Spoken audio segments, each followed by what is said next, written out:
আসসালামু আলাইকুম ভিউয়ার্স, আমার ভিডিওটি যে যেখান থেকে দেখছেন সবাইকে নতুন ভিডিও দেখার আমন্ত্রণ জানিয়ে আজকের ভিডিও শুরু করছি। আজকে আমি তৈরি করে দেখাবো ঘরে থাকা উপকরণ দিয়ে সুপার সফট কেক। তো কেকটি তৈরি করতে যা যা লাগছে, প্রথমে আমি বলে 2টি ডিম নিয়ে নেব, তারপরে একটা বিটার দিয়ে একটু বিট করব। এখানে নিয়ে নিলাম আমি হাফ কাপ সুগার। আমি সুগারটা একবারে দেব না, আমি ধাপে ধাপে 3বারে দিয়ে বিট করে ফোম করে নেব।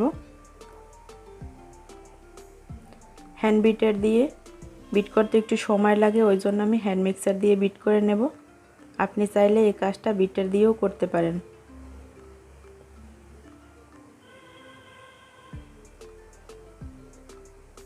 তো মোটামুটি আমার বিট করা হয়ে গেছে, আমি এর চেয়ে বেশি বিট করব না, মানে ফোম করব না। দিয়ে দিলাম হাফ টিস্পুন ভ্যানিলা এসেন্স আর হাফ কাপ রান্নার রেগুলার তেল।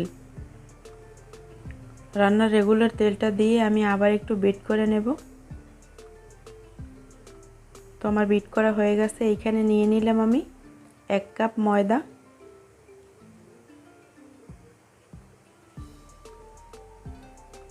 1 টিস্পুন বেকিং পাউডার আর দিয়ে দিয়েছি সামান্য পরিমাণে একটু লবণ। দিয়ে আমি এটা ভালোভাবে চেলে নিয়েছি। আর এইখানে আমি একটা লেবুর রস সম্পূর্ণ দিয়ে দিয়েছি, এতে করে কেকটা খেতে অনেক ভালো লাগে আর সুন্দর একটা স্মেল আসে। তো আমি ধাপে ধাপে ময়দাটা দেব আর ব্যাটারটা তৈরি করে নেব। আমি একবারে ময়দাটা দেব না, তাহলে শক্ত হয়ে যাবে।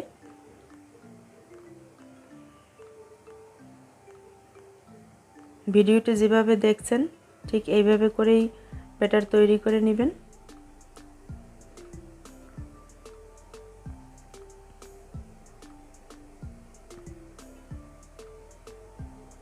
আমরা যদি বাসায় একটু কষ্ট করি তাহলেই আমরা স্বাস্থ্যসম্মত খাবার খেতে পারি। বাহির থেকে ভেজাল খাবার, আমাদের অস্বাস্থ্যকর খাবার আর খেতে হয় না। তো আমি প্রায় ভিডিওতে এই কথা বলে থাকি। তো এখানে আমি 3 টেবিল চামচ লিকুইড দুধ ইউজ করব।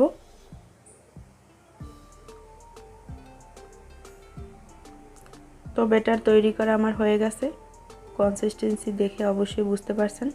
এখানে কেকের একটা মোল্ড নিয়েছি, আমি আজকে প্লেন কেক তৈরি করব।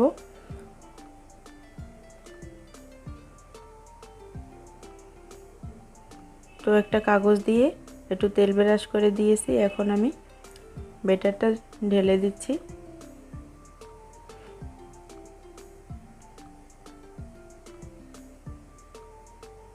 বন্ধুরা, আমার চ্যানেলে কেক, ব্রেড আরও অনেক বেকারি আইটেম আছে, চাইলে আপনারা দেখে নিতে পারেন। আর এখানে দিয়ে দিলাম ড্রাই ফ্রুট। তো ড্রাই ফ্রুটের সাথে সামান্য একটু ময়দা লাগিয়ে দিয়েছি, যাতে ড্রাই ফ্রুট দিলে কেকের তলানিতে পড়ে না যায়। তো একটু ট্যাপ করে দেব। ট্যাপ করে দেওয়ার পর আজকে আমি সিলভারের নর্মাল হাঁড়িতে কেক তৈরি করে দেখাবো।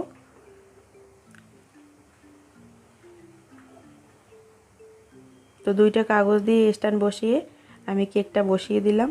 এখন 40 থেকে 45 মিনিট সময় লাগবে কেকটা হতে। তো কেকটা আমার হয়ে গেছে, আমার 40 মিনিট সময় লাগছে।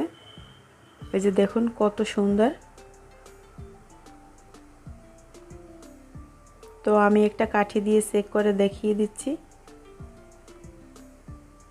একদম কাঠি শুকনো আসছে। তো আমি একটু মোল্ড আউট করে নেব। দেখে নিশ্চয়ই বুঝতে পারছেন যে ওভেনের চেয়েও একটুও খারাপ হয়নি কেকটা, আর নিচ থেকেও পুড়ে যায়নি। এই যে দেখুন কতটা সফট। এইরকম একটা কেক যদি বিকেলে বানানো হয় তাহলে চায়ের সাথে অনায়াসেই খাওয়া যায়। তো কেকটা আমি একটু স্লাইস করে নেব। দেখলেন তো কেকটা বানাতে 1 ঘন্টা সময়ও লাগলো না। তো বন্ধুরা, আমার ভিডিওটি যদি ভালো লাগে আপনাদের কাছে, তাহলে প্লিজ আমার চ্যানেলটি সাবস্ক্রাইব করার অনুরোধ রইল। লাইক, কমেন্ট, শেয়ার করতে ভুলবেন না। তো কেকটা বানালে অবশ্যই আমাকে জানাবেন কমেন্ট বক্সে কেমন হয়েছে। আর বন্ধুরা, আপনারা যদি লাইক কমেন্ট করেন তাহলে ভিডিও দেওয়ার উৎসাহ অনেকটাই বেড়ে যায়। তো দেখা হবে নতুন আবার কোনো ভিডিওতে। তো সবাই ভালো থাকবেন, সুস্থ থাকবেন। আল্লাহ হাফেজ।